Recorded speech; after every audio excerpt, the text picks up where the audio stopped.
Dave, I was just going through the resume of the folks, and I'm calling it, I don't know if you want to call it, a lot of these folks, I believe, as defined by MAGA folks and Republicans, are DEI hires because a lot of them are not qualified for their positions.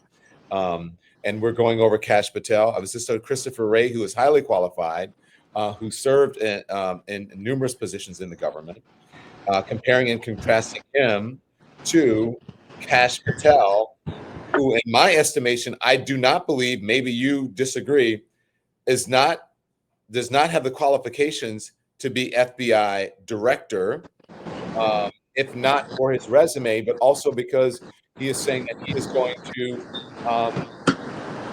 try to go up against and political opponents. What do you say about that? Don, the reason why Kash Patel is being appointed is purely for loyalty. Just ask the head of the IRS, the guy who's appointed there, who doesn't even have a college degree and I think is an auctioneer. It's all about loyalty to the boss. So we shouldn't be surprised. Trump has broken all the norms, all the rules. And when it comes to the FBI, it can be dangerous because you're talking about the ability to deprive someone of their freedom. And that is the ultimate power of government. And in the wrong hands, it can be greatly and grossly misused, or lives could be destroyed.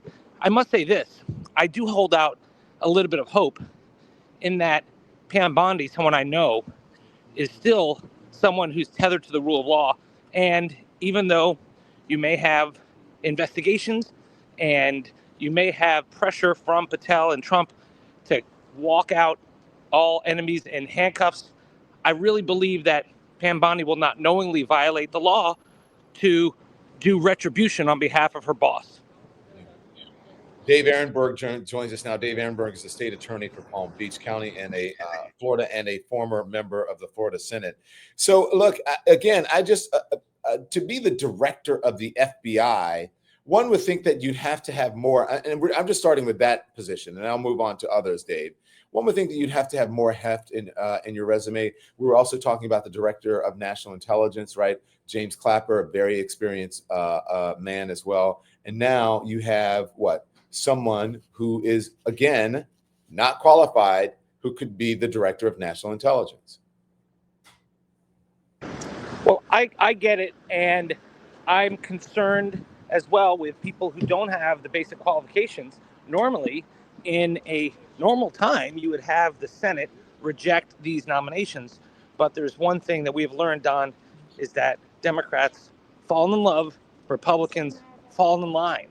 And you cannot expect the Republicans in the Senate to be our guardrail to save democracy. Only the people could do that, and the people voted for the other guy. Dave, I want to play, this is Kash Patel reacting to Christopher Wray's resignation. Watch. Mr. Patel, Christopher Wray just announced he's resigning. What's your reaction? We look forward to a very smooth transition, and I'll be ready to go on day one. Are you going to be seeking retribution against Donald Trump's political opponents, sir? Sorry, what's your reaction to Wray's resignation? We look forward to a very smooth transition at the FBI, and I'll be ready to go on day one. Have you talked to President-elect Trump? He just issued a statement on Truth Social supporting you once again and saying this is a great day. Any response to the president? Now blow the whole way to the side, to the side. We look forward to a very smooth transition, and I'll be ready to go on day one. Do you think it was smart for him to resign, Mr. Patel? Thank you all. Have a great day. I'm looking forward to my meeting with you. Thank you. So obviously, Dave, obviously that's very rehearsed and very practiced. He is not moving off the talking points. Someone said, "This is all you say." We're looking forward to a smooth transition, and we will be ready to go on day one. Yes, he was told to bite your tongue until after confirmation. And what's interesting is that Kash's words tell us what he plans to do. He said not only will he go after Trump's enemies in government, he's going to go after journalists. So you may want to make a contingency plan at Gitmo, Don, because he really is going to be Trump's retribution. Now, he's only able to act, though, as long as the Attorney General can support his activities. So that's why it's not like he's going to be totally unrestrained. He does have some restrictions around him, but yes, Kash Patel is being appointed for one reason only, to dismantle the so-called deep state within the FBI and to take on Trump's enemies. He is going to be Trump's retribution. So, Dave, you're saying that he doesn't, you don't believe he has any real power without the attorney general, which would be Pam Bondi? Well, he still has power. There's a saying in my business, Don, you can beat the rap, but you can't beat the ride. So, yeah, they can make life really bad for people. They could raid their homes. They could arrest them. They could force them into bankruptcy with huge legal bills. They could put pressure on them to speak up and sell other people out, even if they've done nothing wrong. So there's a lot of power that the FBI director has. But as far as incarcerating someone, no, that will have to be with the approval of Pam Bondi. And even then, there are still guardrails in place. Look what John Durham tried to do. We've been down this road before with these politicized investigations. John Durham investigated the investigators, and what happened? He got quick acquittals. It blew up in his face. He was humiliated. So is that going to be the future for these guys? I don't know. But there are still built-in guardrails in the criminal justice system in place to prevent out-of-control prosecutors and FBI directors. The problem is they can do a lot of damage in the meantime. Chris Olson, one of our subscribers, said, what happened to the FBI? It's supposed to be independent, Dave. Yeah, but that's the pre-Trump world. If we wanted an independent Department of Justice, if we wanted an independent FBI, we would have voted for Kamala Harris. I know a lot of us did, but the public decided they didn't care if the FBI was going to be Donald Trump's personal lawyers. I mean, one thing you have to say, Don, is that Trump didn't conceal this. He has said that he wants his FBI director to be loyal to him. He wants his attorney general to be like Roy Cohn, to be his own personal defense lawyer. And so if you wanted another Merrick Garland as attorney general, you would have voted for Kamala Harris, but she didn't win. So at least we shouldn't be surprised at what Trump's doing. We should be concerned, clearly. And if Kash Patel gets confirmed, yeah, I do think he has the potential of really wreaking havoc within the FBI.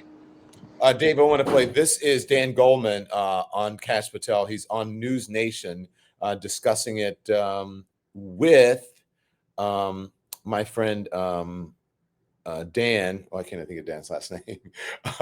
Over on Dan Abrams over on News Nation, talking about Christopher Wray's withdrawal and some of the lies about why he wanted Christopher Wray to resign and to appoint Kash Patel. Here it is. Watch. It's a bit long, but I want everybody to pay attention.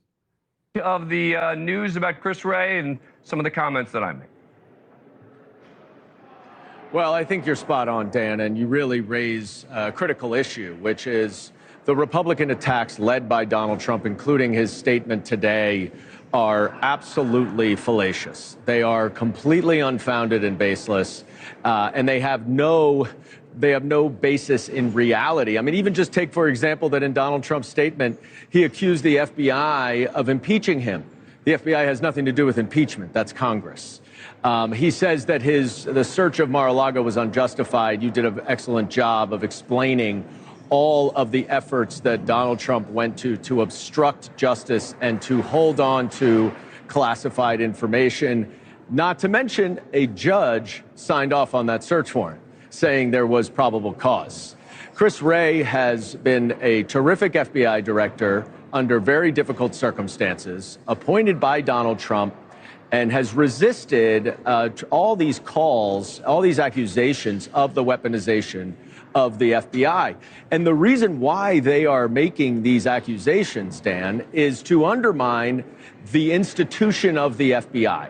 And that is exactly what has happened, as you cite all those Democrats who are saying that criminal charges are political. That is just not the way Chris Wray operated the FBI. And this is all done by Donald Trump in an effort to make himself look better. And that's everything that is going on with Chris Wray's resignation and Kash Patel's appointment. All right, let me take Donald Trump out of this for a moment, because it does seem suddenly Democrats love the FBI, right? And, you know, that wasn't always the case. And Democrats aren't particularly good in a lot of cases in supporting law enforcement in general. Why do you think it is that Democrats seem to be defending the FBI in particular, and not as much when it comes to local law enforcement? Well, I'll speak for myself here as a federal prosecutor in the Department of Justice for 10 years who worked hand in glove with the FBI. I have a tremendous amount of respect for the nonpartisan, apolitical work that the FBI does. That is, I believe it. Nothing to do with that. And I don't necessarily believe that Democrats don't care about law and order and don't support that. I mean, that's, that whole idea of, defunding the police was for a very small, very left-wing faction of the Democratic Party. Okay, but anyway, what do you make of what Dan Goldman said, Dave, when he talked about this? You said this was about complete loyalty. Again, why on earth would Donald Trump make up lies about Christopher Wray in order to get rid of him, to install Kash Patel? Because Chris Wray is an institutionalist. Chris Wray was appointed by Trump, but has not been loyal to Trump. In fact, after the first assassination attempt, Chris Wray put some doubt about whether Trump was hit by a bullet, and that really upset Trump. That's like the third rail, and that just added to Trump's distrust and dislike of Wray. And so for Trump, it's about getting someone he can count on, who will have his back and will do anything he wants him to do. And that's really a shame, because there is a difference between the parties. Dan Goldman is right. Even though Democrats in the past have not been associated with law enforcement, it's only Trump that continues to sow doubt on our institutions, our law enforcement officials, especially federal law enforcement. And ironically, he still received a large portion of the law enforcement vote in November. So it just tells you how topsy-turvy the political world we live in is. Let's talk about Pete Hegseth. Okay, so you think Kash Patel, you think he's going to go through, by the way? You think he'll be? I do, but Dan Goldman and I disagree on that. We were doing an interview earlier today, and he and I are on opposite sides of that one. He thinks that the Senate will reject Kash Patel. I actually don't have that much faith in the Republicans in the Senate. No one's ever lost money betting against the Republicans in the Senate. Yeah. Dave, real quickly, because I know that you have to go and do other things. I just want to ask you, Pete Hegseth has also, was in hot water. It's shocking to most people in this country, I believe, that someone who is a Fox News weekend morning anchor, who did serve in the military, but has all of these allegations against him, we don't need to name them. Everyone already knows that he will probably, it looks like, that these senators are acquiescing, like Susan Collins, right? On Capitol Hill. You think he will be confirmed now? And what do you make of what's happening with him? I think probably he will be confirmed. You see how Joni Ernst stood up against him, because Hegseth has been someone who has been very much against. But Joni Ernst seems to be acquiescing now. Correct.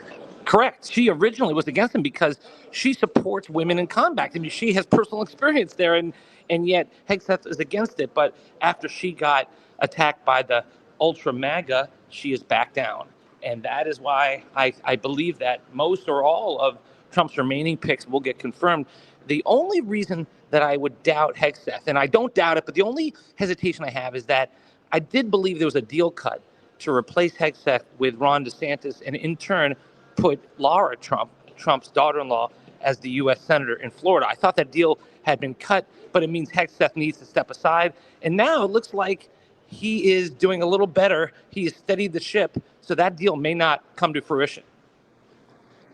It's really unbelievable. It is really unbelievable. I mean, and you would know Florida politics. I think that deal, we did report on that deal, but it looks like Pete Hegseth may be going through, as you said, Joni Ernst and Susan Collins, who have been calling for FBI background check, right, Dave? And that may signal something, depending on the FBI background check. But is that just giving them, before I let you go, a permission to both of them to be able to vote for Pete Hegseth's confirmation?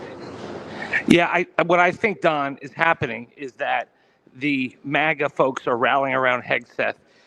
His buddies within the ultra MAGA world have his back. And I do think that it looks like he's probably going to be confirmed. Ron DeSantis will be left out in the cold if that happens.